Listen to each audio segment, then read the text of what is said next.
इस बच्चे का जन्म 29 जुलाई 1883 को इटली के फ्रोली प्रांत के एक शहर डोविया दी प्रदापियो में हुआ था। पिता एल्सेंड्रो पेशे से लुहार थे और मां रोजा माल्टोनी कैथोलिक विचारधारा की एक स्कूल टीचर थीं। यहां हम जिस बच्चे की बात कर रहे हैं वो आगे चलकर इटली का शासक या यूं कहें कि एक तानाशाह हुआ। ये बच्चा कोई और नहीं बल्कि दुनिया के सबसे क्रूर तानाशाहों में से एक बेनितो एमिलकेर एंद्रिया मुसोलिनी था। मुसोलिनी अपने शुरुआती जीवन से ही समाजवादी विचारधारा के प्रबल समर्थक थे। 19 साल की उम्र में मुसोलिनी इटली से भागकर स्विट्जरलैंड चले गए और वहां जहां वे दिन में मजदूरी करते तो वहीं रात को समाजवादियों के संग मिलकर समाजवाद का अध्ययन करते थे। स्विट्जरलैंड से लौटने के बाद प्रथम विश्व युद्ध के समय उन्होंने अपनी देश की सेना में काम भी किया और जब वे सेना से अलग हुए तो समाजवादी आंदोलनों में सक्रियता से भाग लेने लग गए। इसके साथ ही इसी समय उन्होंने अपने हाथ पत्रकारिता में भी आजमाए। सन 1912 से 1914 के बीच मुसोलिनी ने एक अखबार अवंती के संपादक के तौर पर काम किया और साथ ही 1912 में ही इटालियन सोशलिस्ट पार्टी के राष्ट्रीय निदेशालय के वे सदस्य भी बने। 1914 में प्रथम विश्व युद्ध छिड़ने के साथ ही समाजवादी विचारधारा के मुसोलिनी ने यह मानने से ही इनकार कर दिया कि इटली को इस महायुद्ध में निष्पक्ष रहना चाहिए। इसके विपरीत वे चाहते थे कि इटली ब्रिटेन और फ्रांस का पक्ष लेकर इस लड़ाई में उतरे। आगे चलकर इनके इन्हीं तरह के विचारों की वजह से इन्हें अवंती के संपादक के पद से त्यागपत्र तक देना पड़ा। अवंती से निकलने के बाद इन्होंने एक नए समाचार पत्र इल पॉपुलो दी इतालिया की नींव डाली। इन सभी घटनाओं के क्रम में एक घटना यह भी घटी कि वो जिस राजनीतिक संगठन से जुड़े हुए थे उससे भी इन्हें निकाल दिया गया। 23 मार्च 1919 को मुसोलिनी ने अपने ढंग से राजनीति में एक नए संगठन को जन्म दिया जो फासिस्ट विचारधारा से प्रभावित और तानाशाही का पक्षधर था। इस दल का नाम था फासी दी कम्बातिमेंती। इस दल में इन्होंने ज्यादातर उन्हीं लोगों को सदस्यता दिलाई जो 1914 में इनके विचारों के प्रबल समर्थक थे। नए बने इस दल में मुख्यतः भूतपूर्व सैनिक आए। उस समय इटली इस प्रकार के कार्यक्रम के लिए तैयार भी हो चुका था क्योंकि सामाजिक ढांचा कमजोर हो चला था। भूतपूर्व सैनिकों में बेकारी फैल चुकी थी, भ्रष्टाचार अपने चरम पर था, राष्ट्रीयता का भाव उबाल मार रहा था और लोगों में अंतर्राष्ट्रीय समाजवाद के प्रति अनास्था उत्पन्न हो चली थी। अपने दल और समर्थकों के बल पर मुसोलिनी धीरे धीरे शक्तिशाली होते गए। सन 1922 में उन्होंने अपने समर्थकों के साथ रोम में हड़ताल का आयोजन और पैदल मार्च किया।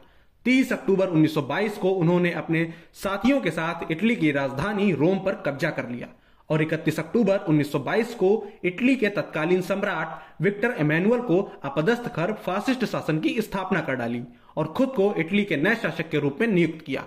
इसके साथ ही मुसोलिनी इटली पर राज करने वाले सबसे कम उम्र के शासक भी बन गए।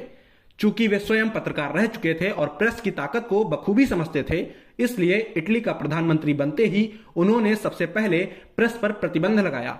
समय के साथ मुसोलिनी और उनके समर्थकों ने कानूनों की एक श्रृंखला के माध्यम से अपनी सत्ता को बहुत मजबूत कर लिया, जिसने धीरे धीरे देश को एक दलीय तानाशाही में बदल दिया। उन्होंने अपनी गुप्त पुलिस और गैर कानूनी श्रम हमलों के माध्यम से अपने सभी राजनीतिक विरोधों को दूर कर दिया। अपने शासन के सिर्फ 5 वर्षों के भीतर ही मुसोलिनी ने कानूनी और अवैध दोनों तरीकों का इस्तेमाल करके मजबूत तानाशाही सत्ता की स्थापना कर ली थी। 1 सितंबर 1939 जर्मनी ने पोलैंड पर हमला बोल दिया था, जिसके परिणाम स्वरूप ब्रिटेन और फ्रांस ने युद्ध की घोषणा कर दी थी। इस प्रकार धरती पर होने वाले एक और महायुद्ध अर्थात द्वितीय विश्व युद्ध का आगाज हो गया था। 10 जून 1940 को मुसोलिनी ने ध्रुवीय राष्ट्रों की ओर से इस महायुद्ध में प्रवेश करने का निर्णय लिया। उसकी सेना के शुरुआती मिशन तो सफल हुए, लेकिन वे काफी महंगे भी साबित हुए। इसके साथ ही कई जगहों पर उन्हें हार का भी सामना करना पड़ा। अंततः सिसिली पर मित्र देशों के भयानक आक्रमण के कारण मुसोलिनी ने अपनी जनता और फासिस्ट पार्टी के सदस्यों के बीच अपना समर्थन खो दिया। परिणाम स्वरूप 25 जुलाई 1943 की शुरुआत में फासीवाद की ग्रैंड काउंसिल ने मुसोलिनी के खिलाफ अविश्वास प्रस्ताव पारित कर उन्हें सरकार के प्रधान पद से हटा दिया और उन्हें हिरासत में लेते हुए राजमहल में नजरबंद कर दिया। मुसोलिनी के नजरबंद होने के बाद जो इटली का नया शासक बना, उसने मित्र देशों के साथ युद्ध विराम पर सहमत होने के लिए हामी भर दी। ये बात मुसोलिनी के परम मित्र जर्मनी के तानाशाह एडोल्फ हिटलर को नागवार गुजरी और उसने मुसोलिनी को कैद से छुड़ाने का फैसला लिया।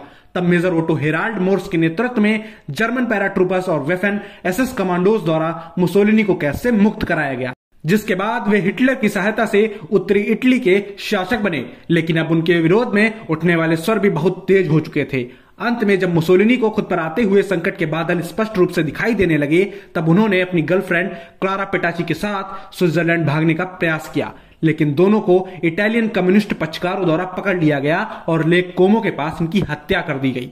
इस घटना के बाद मुसोलिनी और क्लारा पेटाची के शवों को मिलान लाया गया, जहां सार्वजनिक रूप से उनकी मृत्यु की पुष्टि करने के लिए उनके शवों को एक सर्विस स्टेशन पर उल्टा लटका दिया गया।